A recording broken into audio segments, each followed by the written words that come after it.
नमस्कार, मी संयुक्ता देशमुख आणि स्वागत आहे आपलं राष्ट्र महाराष्ट्रमध्ये।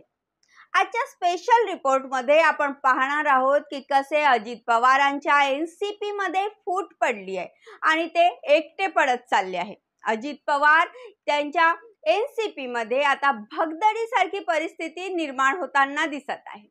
अजित पवार गटातील 4 दिग्गज नेत्यांनी पक्ष सोडलेला आहे। या नेत्यांची शरद पवारांशी चर्चाही झालेली आहे।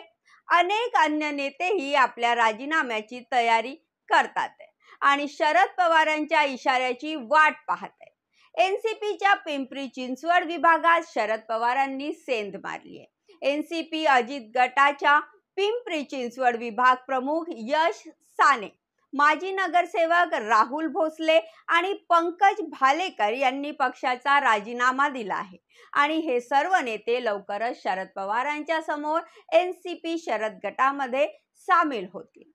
दरम्यान महाराष्ट्राचे मंत्री आणि वरिष्ठ एनसीपी नेते छगन भुजबळ देखील अजित पवारांची साथ सोडू शकतात। लोकसभा निवडणुकीनंतर लगेचच भुजबळ यांची शिवसेना युबीटीच्या मोठ्या नेत्यांशी भेट झाल्याच्या बातम्या आल्या आहेत आणि अलीकडे भुजबळांनी शरद पवारांशीही भेट घेतलेली आहे आणि असा दावा केला जात आहे की शरद पवारांची हिरवी झेंडी मिळताच ते अजित गटाची साथ सोडतील। भुजबळांना अजित पवारांसोबत जाण्याचे बक्षीस आधीच मिळालेले आहे। त्यांच्या विरोधात जे काही तपास सुरू होते त्यामध्ये त्यांना क्लीन चिट मिळालेली आहे। ते वॉशिंग मशीन मध्ये धुवून स्वच्छ झाले आहेत, म्हणून आता केंद्राच्या कोणताही तपास यंत्रणेचा त्यांच्यावर दबाव नाही।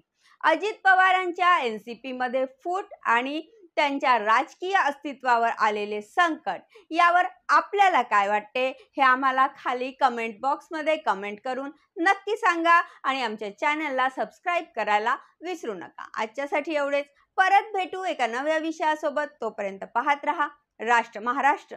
धन्यवाद।